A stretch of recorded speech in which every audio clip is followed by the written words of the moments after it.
नमस्कार दोस्तों, कैसे हैं आप सभी लोग। आई होप आप सभी लोग बढ़िया होंगे। तो चलिए आइए, आज का हमारा टॉपिक है पदार्थ। पदार्थ के बारे में जानेंगे कि पदार्थ क्या होती है, पदार्थ का क्या क्या वर्गीकरण है। आइए चलिए सेशन को स्टार्ट करते हैं, जो कि परीक्षा की दृष्टि से बहुत ही महत्वपूर्ण भूमिका निभाते हैं, चाहे आप 11th क्लास में हैं या आप कॉम्पिटिटिव एग्जाम का तैयारी कर रहे हैं। तो चलिए सबसे पहले हम लोग जानेंगे पदार्थ क्या है। तो देखिए पदार्थ क्या है, पहले पदार्थ को समझ लेते हैं, उसके बारे में आपको समझाते हैं। तो पदार्थ दुनिया की जो भी वस्तु हमको दिखाई पड़ती है, कोई भी चीज हो जिसमें कुछ दिखाई पड़ती है, जिसमें कुछ ना कुछ द्रव्यमान हो। द्रव्यमान समझे क्या, जिसमें कुछ वजन हो, जिसमें कुछ द्रव्यमान हो तथा जिसको रखने पर कोई स्थान घेरे, उसे क्या कहते हैं, पदार्थ। जैसे आपको समझाते हैं, ये आपका क्या है, कलम है। कलम में कुछ ना कुछ आपका द्रव्यमान है, तो बोलिएगा जी सर द्रव्यमान है। अगर इसको कहीं भी रखते हैं तो कुछ ना कुछ एरिया को कैप्चर करेगा, कुछ ना कुछ एरिया को कवर करेगा, घेरेगा, उसी को क्या कहते हैं, पदार्थ कहते हैं। दूसरी बात ये समझाते हैं कि पदार्थ अनेकों प्रकार की हो सकती है। जो भी हमारे आसपास में चीजें दिख रही है वो आपस में क्या है, पदार्थ। ब्लैक बोर्ड अपने आप में क्या है, तो बोलिएगा सर ब्लैक बोर्ड अपने में ही क्या है, सॉरी ब्लैक बोर्ड नहीं है, हमारा डिजिटल बोर्ड है। तो डिजिटल बोर्ड क्या है, अपने आप में पदार्थ है। कैसे पदार्थ है समझाते हैं।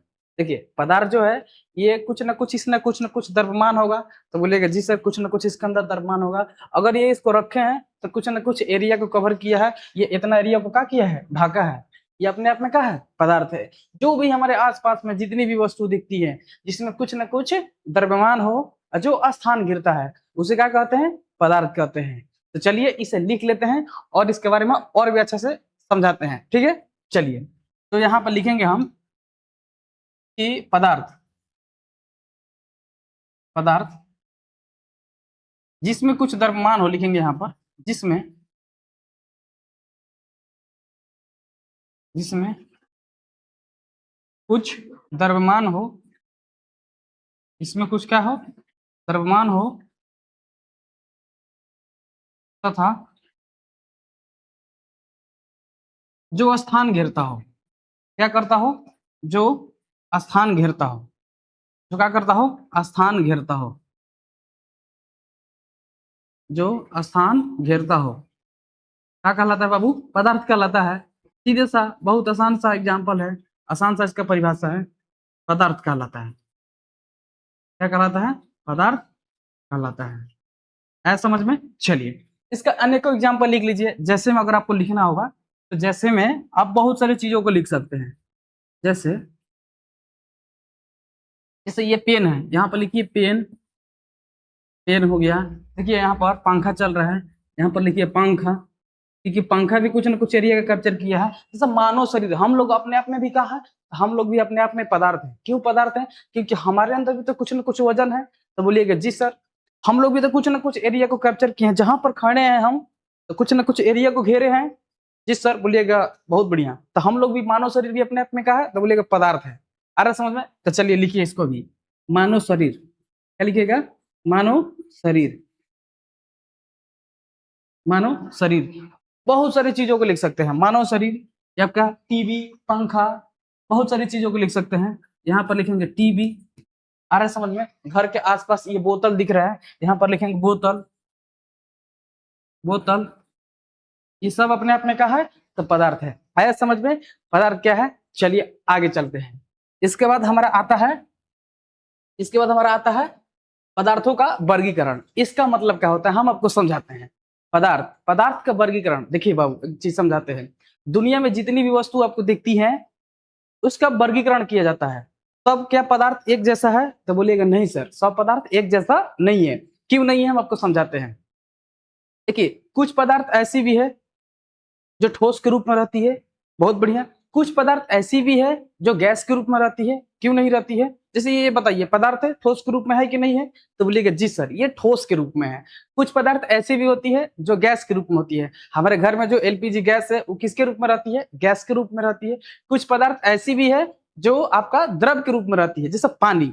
पानी भी तो अपने आप में पदार्थ है। कोई भी चीज, हम कोल्ड ड्रिंक्स पीते हैं, स्प्राइट पीते हैं, कोको कोला पीते हैं, वो अपने आप में क्या है, तो अपने आप में एक पदार्थ है। क्यों, क्योंकि अगर कोई लीजिएगा, दुकान पे जाइएगा तो आपका हाफ एम एल का, सॉरी हाफ एम एल बोल रहे हैं, 500 ग्राम का मिलेगा, चाहे हाफ लीटर का मिलता है, तो कोको कोला मिलता है। तो हाफ लीटर क्या दर्शा रहा है, तो हाफ लीटर उसको दर्शा रहा है द्रव्यमान को।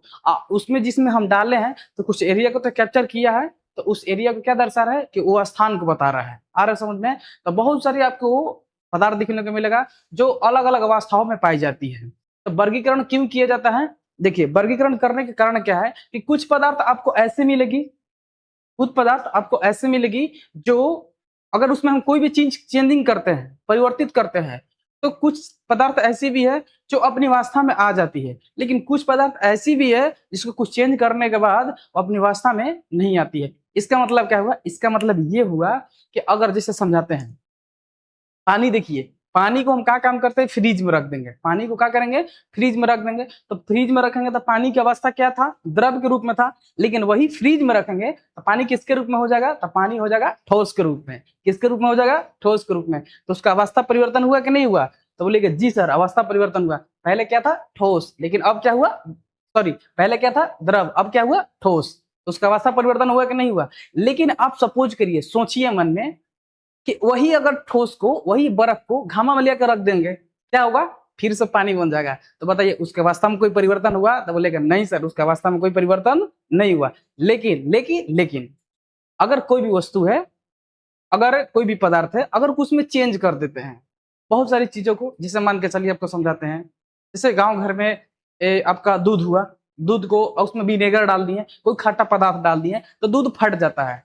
तो अब जो चीज फट गया, क्या अपनी अवस्था में आएगा? तो बोले नहीं सर, नहीं आने वाला है। आ रहा है समझ में? चाहे कोई चीज और भी पदार्थ है, सब्सटेंस है, जैसे ये ठोस पदार्थ है, इसको हम उसमें रासायनिक परिवर्तन से कोई चीज इसमें क्रिया करते हैं, इसको जला देते हैं, क्या अपनी अवस्था में आएगा? लेकिन नहीं सर।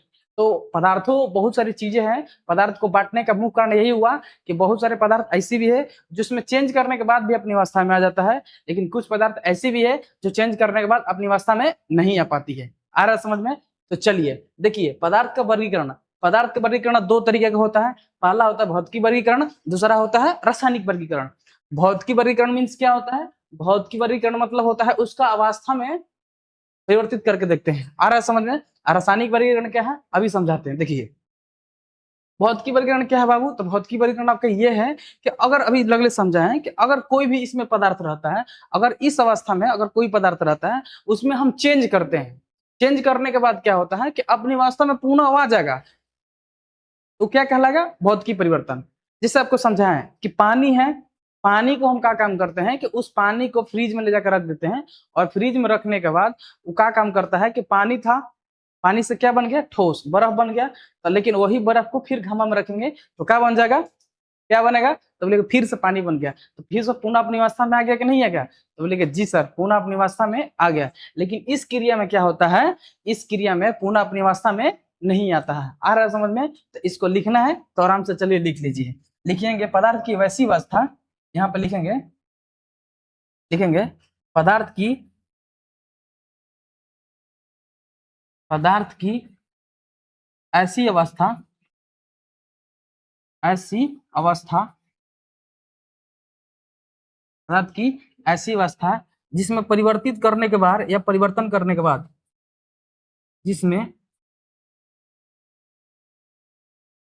जिसमें परिवर्तन करने के बाद, जिसमें परिवर्तन, परिवर्तन करने के बाद, करने के बाद, परिवर्तन करने के बाद पुनः अपनी अवस्था में, पुनः पुनः अपनी अवस्था में आ जाए, आ जाए, भौतिकी परिवर्तन कहलाता है। क्या कहलाता है बाबू?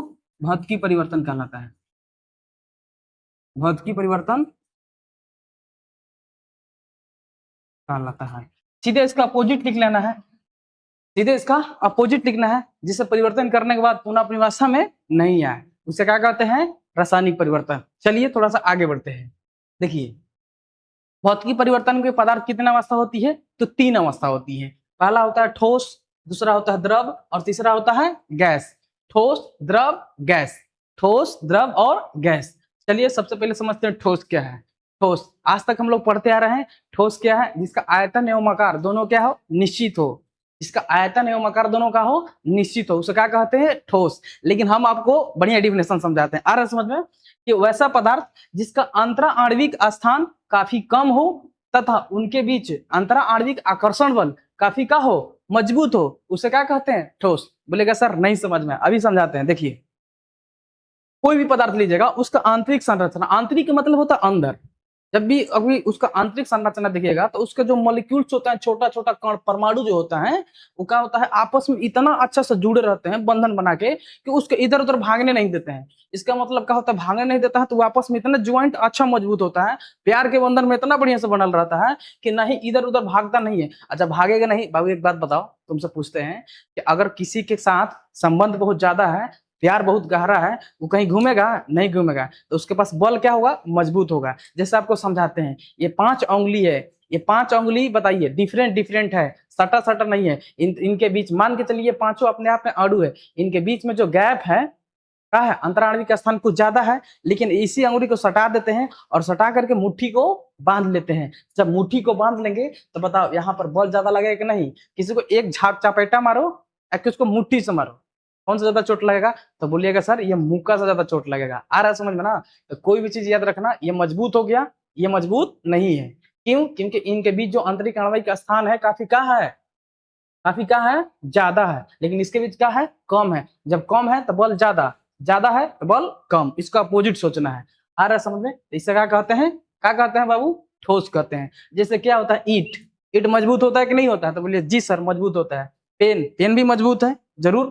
प्लास्टिक, प्लास्टिक भी मजबूत होता है। चलिए इसका आगे बढ़ते हैं। द्रव, द्रव क्या है? तो द्रव के बारे में समझाते हैं। अब तो आप लोग अभी तक क्या सीखे थे कि वैसा पदार्थ जिसका आयतन तो निश्चित लेकिन आकार अनिश्चित होता है, उसे क्या कहते हैं? द्रव। बहुत बढ़िया है। ऐसा आयतन उसका निश्चित है लेकिन आकार अनिश्चित, इसका मतलब समझाते हैं। देखिए, आयतन निश्चित है, मानिए 5 लीटर पानी लीजिए, 5 लीटर पानी लीजिएगा, किसी पात्र में रखिएगा, जैसे जिस पात्र में रखिएगा वैसा उसका शेप धर लेता है। जैसे बाल्टी में रखिएगा तो बाल्टी का शेप धर लेगा। अगर उसको हम लोग किसी भी और पात्र में रखते हैं, जैसे प्लास्टिक के डब्बा में रखते हैं, तो प्लास्टिक जैसा शेप धर लेगा। आ रहा समझ में? लेकिन इसके केस में ऐसा नहीं है। चाहे प्लास्टिक में रखो चाहे किसी पात्र में रखो, नहीं उसका आयतन चेंज होने वाला है, नहीं उसका आकार चेंज होने वाला है। बताइए, इसको यहाँ पर रखे हैं ऐसन के है, इसको ले जाकर और जगह रखेंगे एकदम सेम ऐसन के रहेगा। इसको लोटा में डालेंगे ऐसन के रहेगा, गिलास में डालेंगे ऐसन के रहेगा। बात समझ में आ रहा है? लेकिन इसमें क्या होता है, इसका मात्रा तो फिक्स रहता है लेकिन इसका आकार फिक्स नहीं रहता है। लेकिन ये गैस, गैस का अगर इसका और एक डिफाइन करेंगे परिभाषा से तो क्या बोलेंगे? वैसा पदार्थ जिसका आणविक जो स्थान होता है ठोस लेका होता है ज्यादा, एवं आंतरिक आकर्षण बल का होता है इसके कंपेयर में कम होता है। किसके कंपेयर में? ठोस के कंपेयर में। उसे क्या कहते हैं? द्रव। बात समझ में आ रहा है? आते हैं गैस के पास। गैस क्या होता है? अभी तक क्या सीखे हैं? वैसा पदार्थ, वैसा पदार्थ जिसका आयतन भी अनिश्चित एवं आकार भी अनिश्चित, उसे क्या कहते हैं? गैस कहते हैं। क्या कहते हैं? गैस। लेकिन हम आपको एक परिभाषा देते हैं, वैसा पदार्थ जिसके आंतरिक जो आणविक स्थान होता है काफी दूर दूर होता है। बताओ, काफी दूर दूर होगा तो उनके बीच जो प्यार मोहब्बत है क्या होगा? कम होगा कि ज्यादा? अच्छा बात बताओ, कोई चीज है जैसे मान के चलो फिंगरे है, ये है तो इसके बीच देखिए अंगुली जो है काफी दूर दूर है कि नहीं है? तो बताओ ये मजबूत होगा? नहीं होगा। क्यों मजबूत नहीं होगा? क्योंकि दूर दूर है। अगर जैसे मुट्ठी को बांध लिए तो क्या होगा? मजबूत होगा। आपको मस्त एग्जाम्पल समझाते हैं। ये कौन सा है? ये नया नया शादी हुआ है। जब नया नया शादी होता है तो जोड़ा जोड़ी के देखो ना, नया नया शादी होता है तो प्यार मोहब्बत बहुत बढ़िया रहता है, दोनों एकदम क्या रहता है, कहीं भी जाएगा तो फोन करेगी, कहाँ है जी, आ रहे हैं। इसका मतलब क्या है? यहाँ पर प्यार मोहब्बत बहुत ज्यादा है। लेकिन यहाँ पर क्या है? यहाँ पर क्या? यहाँ पर बउआ हो गया बाल बच्चा। जब यहाँ पर बाल बच्चा हो गया है तो थोड़ा बहुत प्यार मोहब्बत क्या हो जाता है? कम। थोड़ा थोड़ा दूरी बढ़ने लगता है। जब दूरी बढ़ने लगता है तो थोड़ा सा बल भी क्या लगता है? बहुत कम लगता है। लेकिन इसमें क्या है? ये बुढ़ारी के केस है रे। बुढ़ारी के केस का मतलब क्या होता है कि यहाँ पर क्या होता है कि यहाँ पर बुढ़िया ने बूढ़ा ओने दोनों अपना एकदम सेटल है। इसके बीच जाने मन जाने घूम सकता है। लेकिन यहाँ पर इसका जो अणु है चारों तरफ घूम नहीं सकता है। क्यों? क्योंकि आजादी नहीं है। आजादी किस लिए नहीं है? क्योंकि इसके बीच क्या है? प्यार मोहब्बत बहुत ज्यादा है, एकदम चिपकल है। बताओ, अगर कहीं घूमने जाएगा उसका हस्बैंड है तो उसका वाइफ फोन करेगी, बोलेगी कहाँ है जी, यहाँ पर आजादी है? नहीं है। लेकिन यहाँ पर आजादी है। तो चलिए आप लोग बताइए, आज हम लोग पढ़े पदार्थ के बारे में। पदार्थ की कितनी अवस्था होती है? पदार्थ की आपकी 2 वर्गों में बांटा गया है। कौन कौन सा? एक भौतिकी वर्गीकरण, एक कौन सा? रासायनिक वर्गीकरण। भौतिकी वर्गीकरण में आज हम लोग सीखे किसके बारे में? ठोस, द्रव और गैस। तो चलिए आप लोग बताइएगा हम लोग कैसा लगा ये पदार्थ के बारे में। आप लोग जरूर कमेंट में बताइएगा। और भी कोई नया टॉपिक होगा तो हम आपको समझाने का प्रयास करेंगे। Love you, thank you, love you.